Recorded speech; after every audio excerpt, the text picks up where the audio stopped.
What's up, Scentsy fans? It's Patricia, and welcome to another week of Tester Tuesday. This is a little bit different because we are doing 3 scents this week as week 3 of the new release Scents to the Fall and Winter catalog. Last week, we had quite a few votes, 389. So let's talk about our first place scent for the week. It is Blackberry Spice. This one is a very dark red colored wax, almost maroon. This one had 26% of the vote. I would say it's medium plus on cold sniff, heading into strong, and it's a new release, and Scentsy has put this in the spice category, which we'll see. So the scent notes, or the scent description, excuse me, it says, ripe blackberry bundled up with cedar wood and fresh clove.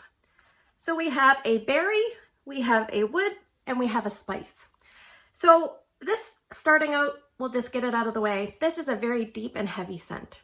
If you're someone that likes those type of scents, then you definitely want to pick this one up. So mostly I get a fruity base. There's blackberries. I think there's other dark berries with the blackberry. It doesn't smell exactly like blackberry because I have a candle called Spiced Blackberry that smells very different. I think there's plum in here.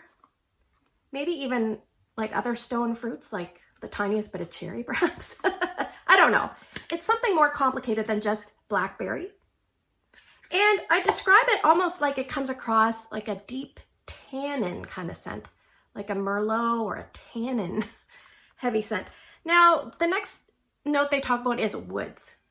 I would say, yes, there's definitely cedar wood. It's a bit under the fruit. And I think there's probably oak, maybe sandalwood. That's just my guess. Now, the last thing they talk about is spice, which is in the form of clove. And that's what they put this under. To me, this is more musky spice. There's a lot of musk in here. So it's kind of perfumey and heavy spicy, if that makes any sense. So there's spice there, but it has to fight through the musk and fight through the fruit and the woods. I feel like everything kind of ties together. So I describe this as kind of like a deep fruit-based scent. It's heavy, it's thick, it's rich, but there's a little bit of muskiness, quite a bit of muskiness to me. So on cold sniff, this wasn't really my jam. So let's see how it performed. So seeing how it's so strong, I decided to try it in my open layout to start. One thing I will say is it didn't start off with a bang. I put it in at 5 one morning and I fell asleep. I woke up at 8. It was just kind of, I think it was about 5 or 6 out of 10. I thought it would be stronger. It took about 5 or 6 hours to kind of really get going in my big area. And then it was probably like 7.5 to 8. And then once it got going, it just kept going. So I left this going 2 full days, which I usually never do. And on day 2, when I started it, it was probably like 5 or 6 out of 10. So on the first day, I left it going almost 17 hours. And then on day 2, it was still starting at a 5 or 6 out of 10. Now I left it going between 35 and 40 hours over a 2-day span because when I woke up on the start of day 3, I couldn't really smell it. Now when I took the wax out, it had a tiny bit of smell still left in it. So if I was being, cheap, I could have put it in a hot warmer to try to get more life out of it, but I didn't really need to do that. So I also took 2 cubes. I actually finished this whole bar. So I took 2 cubes and put it in my son Ryan's room. Now he's not really staying in his room during the summer. He's kind of adopted our TV room as his bedroom. But his room is the smallest bedroom in the home. It has a 25-watt glass warmer, which is the night sky, which has a lot of grout. So it's doing fairly well. This is so strong in his room. It started at max, I would say between 9 and 9.5 out of 10. And we are starting day 4 in his room. So what I will do in the comments below is I will put when I removed it. And I might remove it out of boredom before it dies off. But this one is doing very well. Strength, good. Longevity, good. So we have a good Scentsy scent, a good value Scentsy scent. So somebody asked me, how does it compare to vanilla blackberry? Well, this is a lot thicker, richer, like tannin, Merlot wine kind of deal with a lot of musk. They do share some notes, but to me, they come across as different. I was trying to think, what does this remind me of? And it kind of brought me to this scent. Now, I'm going to, caution you. I didn't really like this scent either, but it's kind of a less scary version to me of Ghostly Greetings. There's a lot of similarities. This one is a little bit more like, woo, like there's patchouli and some really deep, rich notes in here. And this is a little bit more user-friendly. But yes, I think if you like Ghostly Greetings, then definitely pick up Blackberry Spice. I would definitely stick to fall if you're going to warm this. It's definitely going to be a good performer, at least for me it was. Even like cold, rainy days, it would do well in a big area. It would do well in a small area. You might use less wax in a small area. Keep that in mind. And for me, out of all the new releases I've tried so far, including the ones this week, this is definitely the best performer. So will I be repurchasing this? I mean, I have a full bar, but mainly no, just because scent appeal wasn't there for me, but performance definitely was. So that's good news. So that is Blackberry Spice. Okay, so let's talk about scent number 2 for the week. Now this did not come in second place by itself. It actually tied with our other scent, but I feel like this deserves to be in second place, as you'll see why in the next segment. And so let's talk about this second. This is Sips of Cider.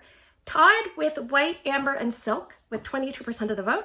This is an orange colored wax, about medium intensity on cold sniff. Scentsy has put this in the citrus category and it is a new release. I would definitely agree with the citrus category. So it says lively blood orange steeped with sparkling ginger and cinnamon stick. So basically we have a citrus and then we have spice. So this is kind of like a spiced citrus scent. Now, when you hear cider, what do you think of? I think of apple-based cider. I kind of wish instead of Sips of Cider, they would have called this citrus cider because I think that would be very clear. Even the packaging, I mean, it's orange, but there's nothing indicative of what it is. So, all right, so the citrus, it seems to me that the blood orange is acting a little bit different from regular oranges because blood oranges are different. They're a little bit, I would say maybe a little tiny bit more tart. They're not as vibrant and like, you know, if someone is eating an orange in your lunchroom and you walk in, you can just smell the orange. Blood orange wouldn't be quite that strong and it would be a slightly different, less intense orange. Now, when I put this in the warmer, it kind of reminded me of a little bit of an orange pop that was like dampened with something. And I'm like, I don't know what it is. But the longer I warmed it, I felt like there was lemon coming in. And it wasn't just the lemon, it was like the pith of the lemon.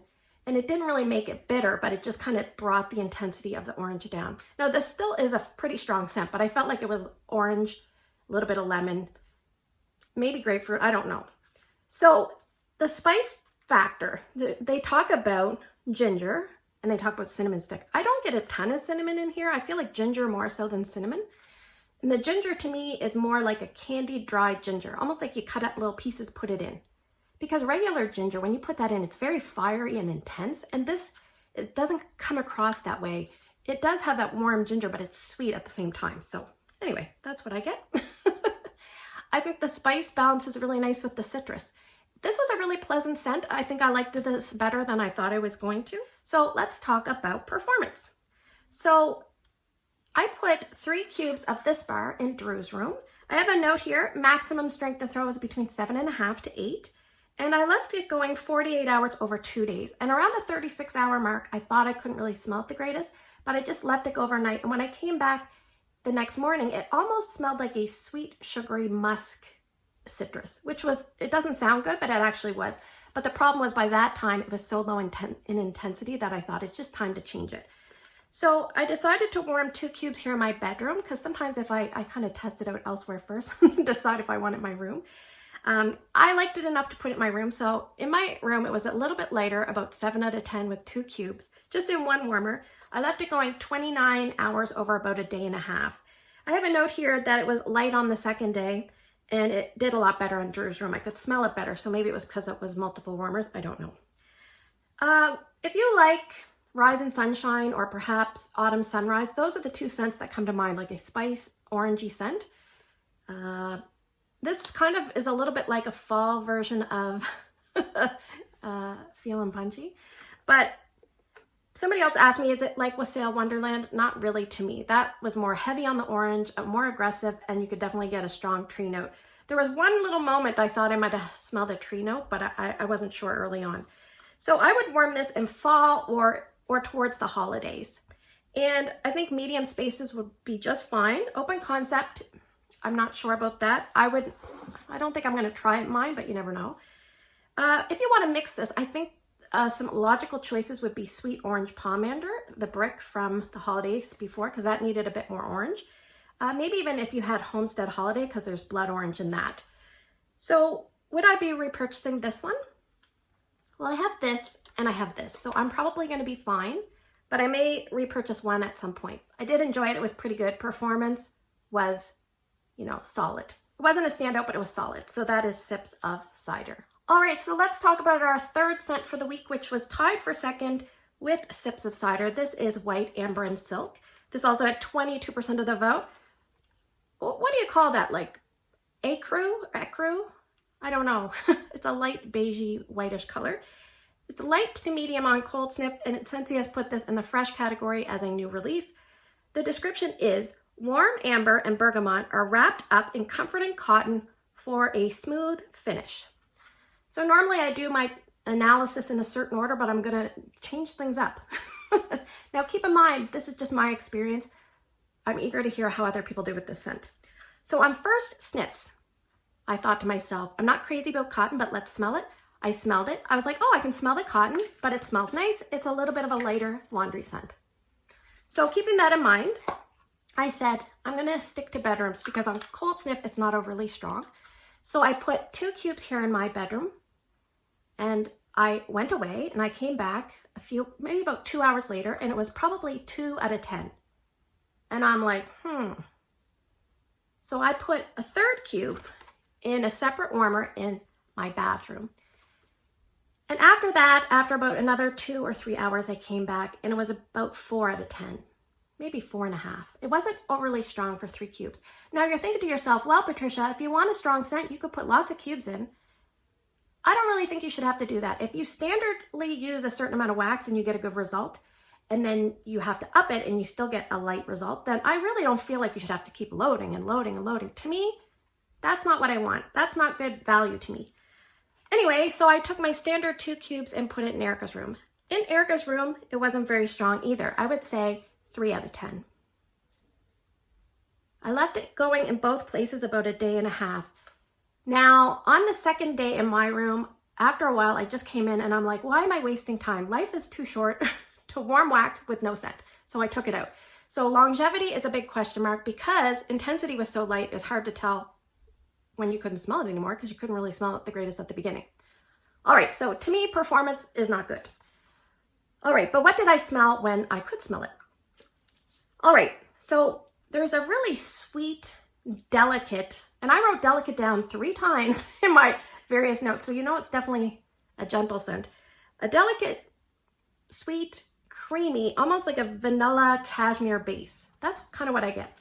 And then I would be walking around the room and I'm like, oh, I really like this. It's so pretty. And then I get a pew of cotton and just like that. Pew. And I'm like, ooh. And then it wasn't strong in intensity, but it was a little bit sharp. And then that would go away. And then I really couldn't smell. I really couldn't smell anything. So it's almost like you get little whiffs of it pew, pew, and then gone. So yeah. So I think that they're talking about the amber. I think that kind of blends in with the cashmere vanilla feel and the laundry at the same time. Bergamot is kind of a citrus. That really doesn't jump out. So that's just my take. So let's talk about if this is like any other scent. Well, to me, it reminds me of a vendor wax that I've warmed, but without the laundry. I could do without the laundry on this, and if you could amp it up and take away the cotton note, I think I would like this quite a bit. But this doesn't really remind me of any Scentsy scent that I can think of. And somebody asked me, maybe it doesn't even, no, it doesn't really remind me. People said, well, is it like white amber and teak? And I would say no, because that is more of a teak wood, and that's about a medium intensity, and you can smell that one. This one is very, very light. So I think a viewer said that they should have called this, was it Silk and White Amber? That's what they should have called this, Silk and White Amber. Just would have been less confusing. So if you were gonna take the chance and purchase this, I would stick it in a half bath, something very small, or a baby's room, something very, very small. It's not gonna be overwhelming. And if you're someone that's sensitive to strong scents and you just kind of wanna ease into things, maybe try this. Now, in saying that, I don't know if this would bother other people because that cotton it is kind of like there. But for my nose, the overall intensity of the scent is so light. So for me, this is a waste of money scent. That is very mean to say, but I'm just being honest. And I try not to swear on my channel. So I'm just gonna use the hashtag TFL. Hopefully you'll be able to figure out what that means. That's what this scent is to me. So will I be repurchasing this? No. Will I recommend it to my customers? No. But I will caution them if they pick it up that my experience was not very good. So that is White Amber and Silk. I'm just coming back to add, to make sure I give White Amber and Silk a fair shot. I'm actually going to put that 1 bar and 3 cubes aside for at least 5.5 months, and I'm going to retest it towards the end of the season and see if it's any stronger to my nose. So stay tuned for that. All right, so let's move to the portion of the video where I typically draw for scents, and you guys typically vote. But things are different this week because we have 3 scents of the new releases left, which is Black Currant and Plum, Fluffy Fleece, and Vanilla Cinnamon Maple. So no need to vote this week, but what I'd like for you to do down in the comments is give Scentsy some feedback. Now, I do not know if Scentsy watches YouTube videos. If I was a big company, I would have someone in charge of watching YouTube videos and social media and things like that. So what I want you to do down in the comments, we're going to try to keep this mostly positive and maybe just a touch, of constructive criticism. In Zumba class, we used to have something called 2 stars and a wish. So sometimes I'd ask my, class, I said, give me some feedback. I want anonymously write on a piece of paper 2 things you really like about the class and 1 thing you would wish different for the class. So that's what I want you to do for Scentsy. In case they're reading down below, I want you to write 2 things you really like about Scentsy. It could be anything. You pick what are your 2 favorite things and what's something that you wish you could have or do or would be different. So there you go, 2 stars and a wish down in the comments. Thank you for spending the last few minutes with me. I hope you have a great day in your neck of the woods. Take care, and I will see you guys in the next video.